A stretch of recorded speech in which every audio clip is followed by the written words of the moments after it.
voice right now. Hello. Welcome, everyone, to the 5th day of Elfmas, where we have one elf down. Janita is not feeling up to it, so she'll be back when she's all healthy again. And Elf Kathy there has internet issues, so... Oh, and there she's gone. Okay, that's the 5th time she's connected and dropped off before. She must be in some sort of weird black hole. She must be. She always has issues when we go live. Someone that the internet service provider deserves some coal for being nasty. It's the benefit of being on audio is that the it skips a lot less. Yeah, the connection is a lot easier, a lot smoother. And speaking on audio is our special elf guest for today, Celia Marsh, who has solved a problem, and she's going to take us through the wish that she researched and solved and show us a bunch of things about different types of records. So take it away, Celia. Oh, wait. Oh. Wait, I need to share. We forgot to do that part, didn't we? That's okay. Yeah. Hope you all had a good day yesterday and enjoyed our little montage. I do need to apologize off the bat. Patty Waldron sent me twice, apparently, a video to include in that, but I could not find it for. I thought I was just rushed yesterday and couldn't find it. I searched again today and couldn't find it. So when we find it, we'll show it somehow. Oh, wait, don't share it yet. Okay, I won't share until you give us the go ahead. Oh. Everyone says Happy Boxing Day, Happy Kwanzaa, Happy St. Stephen's Day. Yes. Happy Turkey Hangover Day. I don't think. Well, do you have turkey for Thanksgiving for Christmas? Oh yeah. We actually had so as my brother and sister-in-laws, because since we spend so much time in the church up to and including Christmas that we don't generally ever host on Christmas Day, so we go over to my wife's brother's place, and so we had pasta as a starter, and then we had turkey. Wow. It was a real feast. And somehow I still managed to stuff in desserts on top of that. So apparently we had a turkey shortage because of the avian flu. Oh. So one of the farms had culled all of their turkeys earlier in the year, and then they kind of started over. So we went to 1, 2, 3, 4, 5. It was my 6th store before I found a fresh turkey. Wow. Impressive.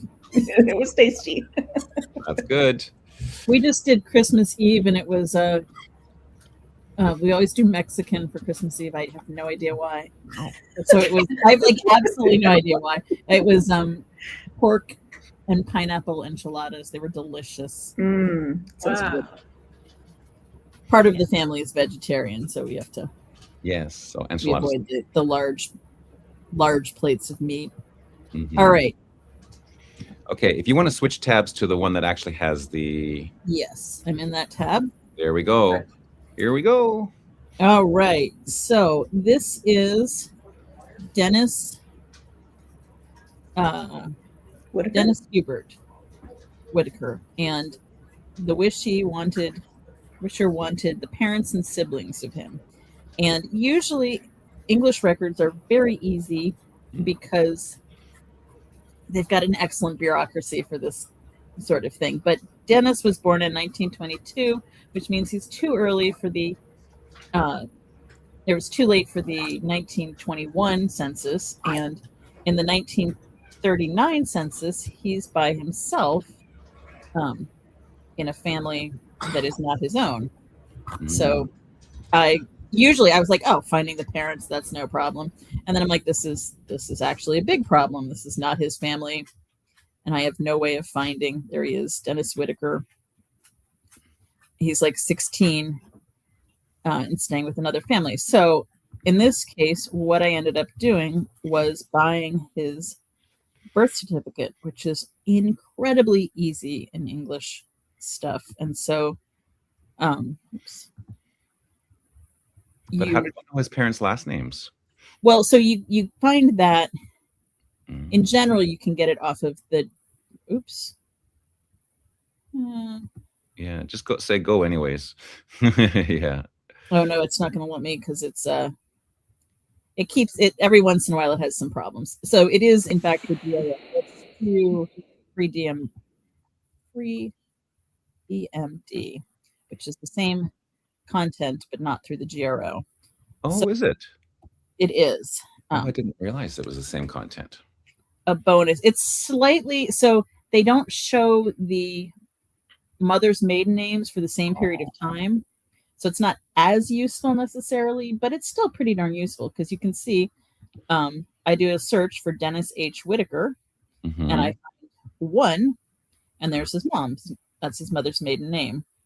Okay. So there's a bunch of things you can do. You can do a search for Whitaker Lowe and look for marriages. In fact, we can do that right here. I don't know if that'll pull it up or not. But let's put it back another 5 years just in case they got married before. There we go. And in fact, that one right there is the marriage that we're looking for, but I didn't know that yet. So I went and bought it, and it is, you can get the digital image. You just like click through. It's £3, which is, I think, I don't know, about $3. It might be $4. It might be $2.50. I don't remember, but it's about that much and worth it for a record. And this is a wealth of knowledge because I will pull it up and we have an address. We have an address. We have his dad's full name. We have his mother's full name and her maiden name. We have what his dad's job was, who reported this. Sometimes this is useful because sometimes it's like the mother-in-law the grandmother will report it. Right. We have the exact date of his birth, 25th of September, 1922, and the date that it was reported. And so that meant that I could then go and look. That meant that I knew what his dad's name was. So before that, in this case, there's only one marriage showing up. So it's pretty obvious that it's Daniel Whitaker. But, if there were a couple ones, I wouldn't know how to do it. And I definitely wouldn't be able to find his mother from that. So let me look. The other fun thing to do here is once you've got this, you can search directly to either Ancestry or Family Search for the same record. And sometimes that will pull up. So you can see there's the marriage record itself. Sometimes, depending on where you search, it will find you. If you do it on Ancestry, you get all the hints, and somebody's bound to have, if you're lucky, have found the actual image. There it is. And so images in, again, British records are really useful because there we have his dad, and you can see his dad is this is correct because his dad, keeps wanting to right click on you. Yes. His dad is a school teacher. Both of his parents were unmarried at the time, so there's no previous ones to worry about. And his parents, the parent and their profession, which can be very useful. And particularly in this case with this John Lowe, Arthur Whitaker was really pretty easy once I started. So once I had their names, I could start researching for them. And, so here's Daniel, and the A in Daniel is for Arthur, his father. And you can do a search again off of the birth registration and find his mother's maiden name is Moore. And that led me to find the various censuses that the family was in. And so the Whitaker family, that was pretty easy. I was very sure. Oh, actually, let's look at the other thing on here that I found really helpful. The witnesses are William Lowe, Percy Whitaker, and Ginny Lowe. And so you can see when I found siblings, there's Reginald Percy Whitaker. So I was like, yes, right family. Makes sense. But finding and so I found all them. They've all got nice little bios. Most of them are married. I wasn't sure what the point was, what the underlying purpose for finding the people was, so I made sure they all had good records, but didn't dig into the too far. If they were looking for DNA relatives, they'd be able to find the siblings. It's also, like I said, the tricky period. I forgot the other thing which I can do. I might not be able to do this because we can do it. Let's try it off of Arthur. Let's see if the GRO is working. It's going to spin. This right here is a smart search for children with spouse. And so this will tell us any children which are registered with the last name Whitaker and Moore in a time period around, like if it had a marriage date, it would start off of that. If it doesn't, it's, I think, based off of like how old they are. And so we get this little page. It's probably not going to work because I think the GRO is being cranky. But let's see. Yeah. It would give me a nice little table listing all of the children. We'll try it again later, see if it works. But it's incredibly handy for finding out if there are other children in the family. And I used that with Dennis. And there was one other child who was born to a Whitaker Lowe family. But he's unrelated. I think he's probably a cousin or something. Dennis was, in fact, an only child. And so then I started looking for his mother. And his mother was really tricky because I also couldn't find her in the 1939. Her husband died in 1939, right before the census. Not the census, the register.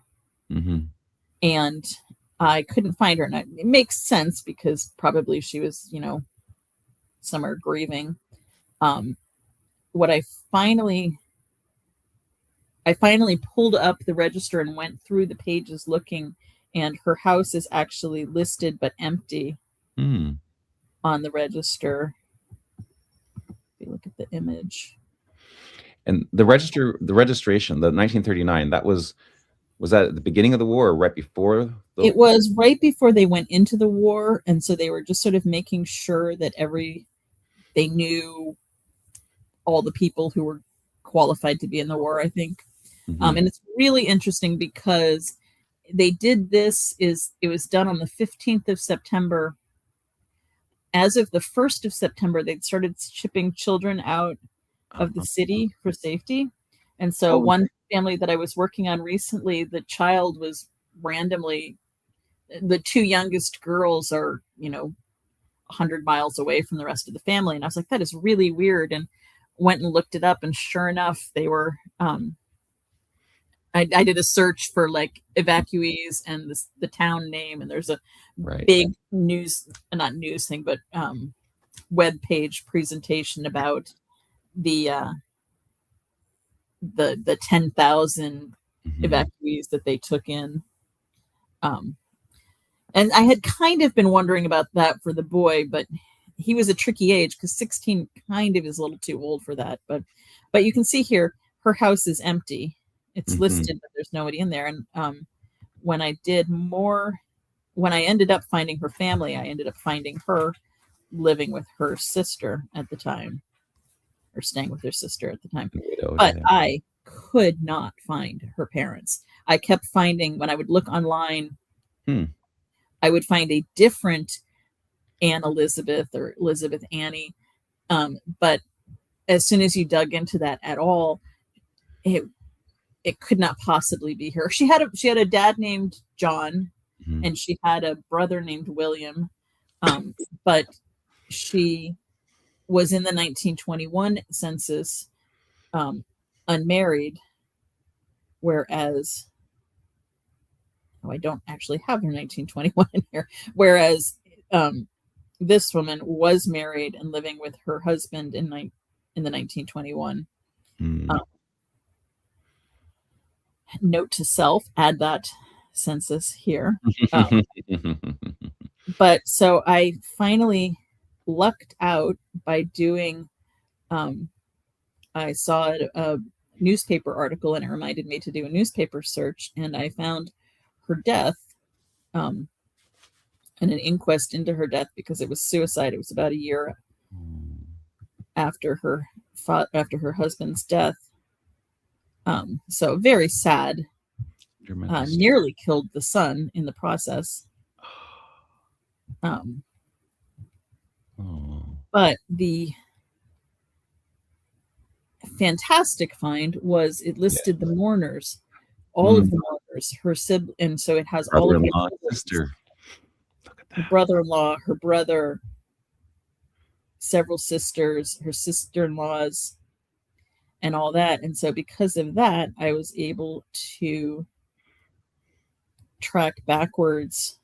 I did the Denhams first because and again I used the GRO and did a marriage search. Oops. It decided not to show. Oops, not the GRO. Sorry. I used the free BMD and did a marriage search because I didn't know what the daughters' names were. I just knew who they married. Right. And so was that the right? I think I spelled that name wrong. Yes. Oh, Denman. Yeah. I think you left the H in there. Oops, I did it Denman. There we go. There we go. And this time I just started looking at them, and luckily the first one. Also, you can see here's the locations. And if you click on it, it'll tell you where it is. And so this is in Nottinghamshire, and at least one of her record sets were from Nottinghamshire. And I was like, let's look a little closer. And that was, in fact, her husband. If you click on the number here, the way that they work, you saw the image here. There's 2 on a page. And so it's 2 4 names, right? 4 names, two couples on a page. And so it'll show up that way here. And if you can't see the picture, then you have to sort of, in this case, it's really easy because it's a 1917 one. And so what I do is I click on William, and then I go look for the 1921 census for him. And that'll tell me who he's married to. So he was in East Retford, and look, there's a rose. And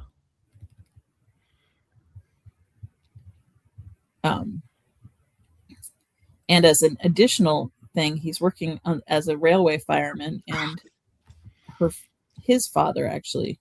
It was sort of interesting. I wondered about this. His father was an engine driver. And all of her relatives married or were also in railways. I don't know if that was just a coincidence, but it was a very common theme. But from this, you can see English records have fantastic things. There's the probate records.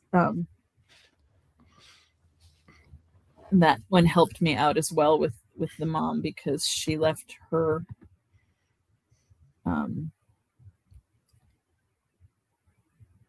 thought I had hers. She left her estate too. I think she did, and I think I didn't. I put some stuff in records and some stuff I just looked at apparently. But so yeah, there she is.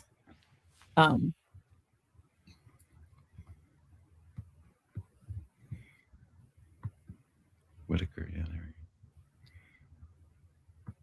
And so Elizabeth Whitaker, Elizabeth Ann, widow, left her stuff to Bernard Edward Whitaker and John Lowe. And this is the John Lowe thing is an interesting detail because one of the notes from the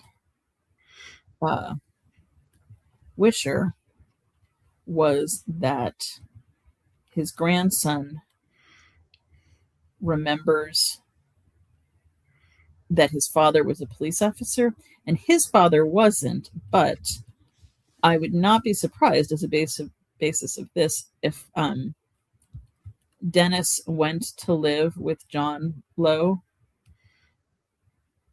her brother, Right. because he was the executor of the estate, and he was a police constable. Why did I put it here? He was named as an executor, and if you look, he's in Doncaster, and that is where Dennis ends up marrying in Yorkshire as well. So I suspect that he went to live with his uncle, and that's where he met his wife. So nice. That's about it. Very cool. I really like how you just effortlessly flip back and forth, to Sorcerer and then to the other sources, the GRO and then Ancestry, and like it's just a seamless. It's amazing, yeah. You can do so you can do this with the GRO if you're after, or the BMD. If you're after 1922, you can search for children, and it will do this as well, and it shows you any number of kids. Wow. The birth records go way later than are normally available. Oh, it's really kind of creepy.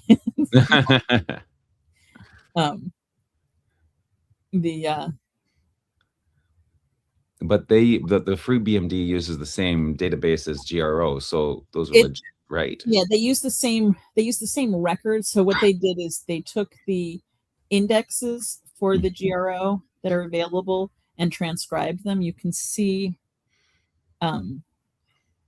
if you click here, you can see the scan.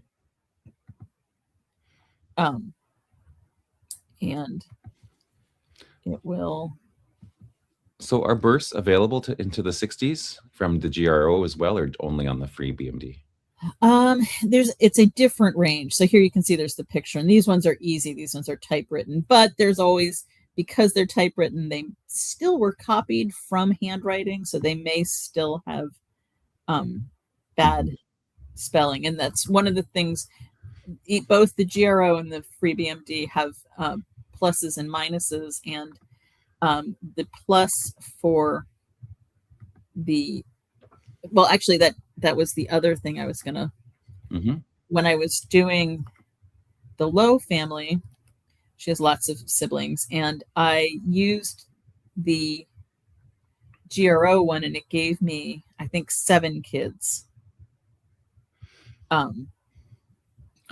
Actually, and one of them was Henry, and I'm not 100. Henry is probably one of their kids, but I wasn't positive, so I didn't add him. He died before the census. But as you can see, there are 10 kids here, and if you drill into it, it turns out that like Gertrude here is registered as a Law and not a Lowe. And it won't work for her time period, but for other time periods, you can do things like this in the free BMD. You cannot do it on the GRO. Or you can do. Let's see if there's any.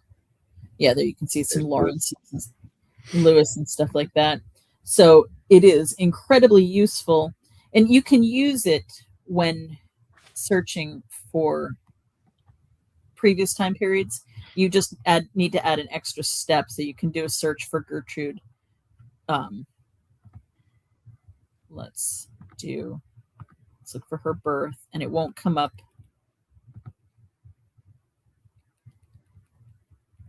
In this case, I mean, there's a lot. That one looked promising, but it was not in the right place. And what you end up having to do, so I would have ended up doing this, and then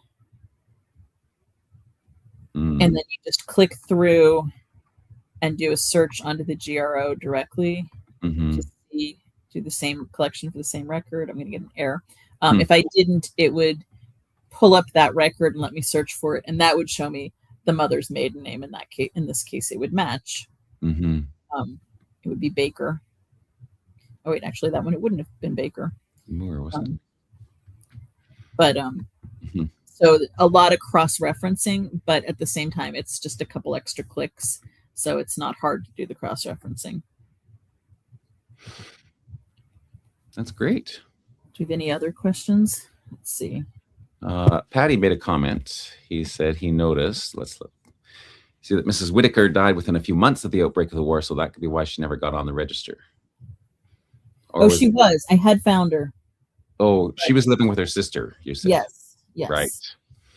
Right. I did. I thought maybe she was like, yeah, she was with the, I mean, clearly she took it rather badly, as we saw. So possibly she was in a hospital. They would be recorded, but they're often recorded just with the initial. It could be.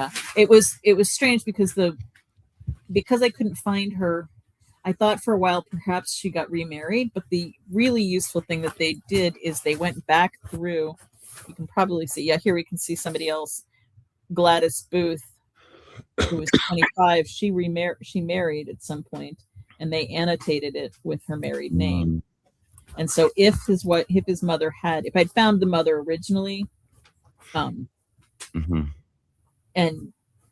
she'd remarried, it would have had her name, would have had Whitaker crossed off and whatever her married name was. Up until definitely through the 50s, they had they had wartime rationing for a very long time, so they kept it updated, which is very helpful for us. But right, yeah. Patty's just, I don't know if you can see the comment that Patty made on the screen there. Yeah, but using exactly that about wartime rationing. And also that information was redacted if you're under 100. Yes, you can see here's a officially closed person who either is not dead or is born after. It's probably her child. Right. Born after the 20s. Right. But if you know that someone is actually deceased, there must be a process where you can contact someone at the registry to unclose or to open up those lines that are yeah. I don't know. I'm sure there is. They redo things periodically. I haven't had to do that level of stuff before, but yeah. And every once in a while you'll find one that slipped through who died in. Right. I think I saw one that died in like 2020 who clearly slipped through. I'm not sure how often they update these things either. Yeah. Patty's comment was that he found a first cousin who was still living, but he was 101, so he passed the 100-year mark. So they assumed, oh, well, he's probably passed away. So they opened up his record, but he was still there. But a younger brother who had actually died long before, in 1943, his record was still redacted because I guess they didn't know that. Yeah, sometimes, like I said, their records are really, the bureaucracy is really good, but if she married a couple times or something. Yeah, easy to get lost. Yeah. Or if they left the country, sometimes they're opened up because they left the country and they're under. Sorry. Hey, leave it. But regardless, by 2039, they'll all be unredacted, right? I guess so, yeah. I have a question for Celia. Yes. Do you know how many profiles you created for this mission? Well, we can look. I didn't make any of the I didn't make any of the spouses, I think. So 12 for that side of the family, and 7 7, It's 8 on the crazy. side of the family. So 20 profiles. Wow. Amazing. That's I great. mean, they're, once you're setting, I did all my work on family search anyways. So once I'd set them up, I used Sorcerer just to copy them over, and then added in. You can see like the 21 census is only on Ancestry, so I added in some, and the image is on Ancestry. Oh, there's the 21 for him. Nice. Amazing. Great job. Thank you. Yeah. And thank you. I didn't know that free BMD existed. I have never There's seen also, that. if you look in, well, let's look. Let's see.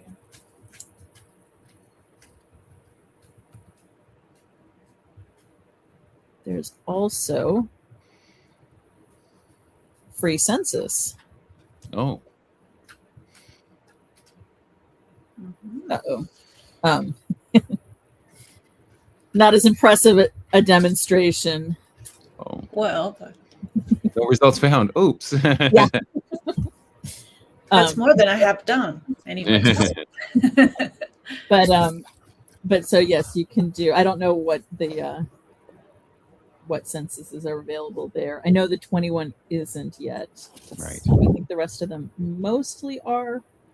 But again, it's all depends on handwriting and transcription and whatnot. Yeah. But again, I think free census has the benefit of being pretty, being able to use wildcards and stuff like that, which is always a tremendous benefit. The other thing which is really nice about free DMD is I personally do not know registration districts. So if I am looking for, if we look at the, so we can see these kids were born in Derbyshire.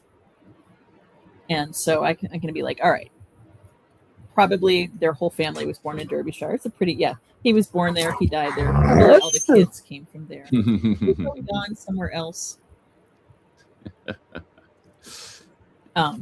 No licking, sorry. Well, I wish we had the camera on. Just... Well, you just see like a tongue at this point. So the you can see here it explains the searches. So I don't need to worry about mother's maiden name. We're not worrying about that in this case. What we're looking for is kids named Lowe who were born in Derbyshire. There we go. And it will limit it to just the registration districts which cover Derbyshire. Nice. And if I knew for a fact that they were all Chesterfield, I could also limit it that way. Wow. Up here. There's Chesterfield. And so it shrinks it down to a nice range. You can't do that with the GRO. Well, you kind of can. You can put in a search for a particular registration district, but there are sometimes typos in their registration districts. Yeah. So it sometimes works and sometimes doesn't, and it not working doesn't mean that there are no results there sometimes.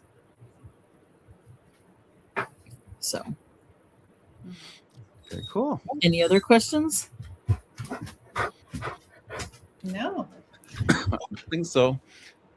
All right. Thank you very much, Celia, for showing that off, and congratulations. 20 profiles for One Wish. Very impressive. Very impressive indeed.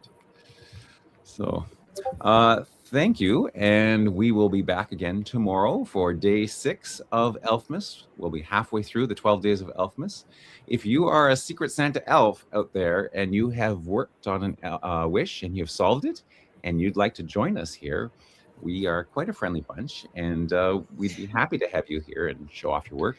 And if you're from a different part of the world and 12 noon Eastern Standard Time is not convenient for you, we can always pre-record your session at a time that is convenient for you. And then we'll just play it just like we did yesterday and the day before. So I think the other thing is, even if you can't solve it, if you did good research and you want to talk about what you did and where you looked and stuff like that, if it's something that would be interesting to people who are not familiar with that area, even if you don't have results, it's an excellent opportunity to share how you do that science, how you do that research. Yes, indeed. Yes. Right. So we will look for anyone who's willing to share their work. That would be super. Thanks, Celia, for adding that as well. So we will see you all tomorrow after the roundup. Vicky and I will make sure that the roundup is done in plenty of time so that we'll be here for noon. So don't worry about that. And have a great day, everyone. See you later. Bye. Bye.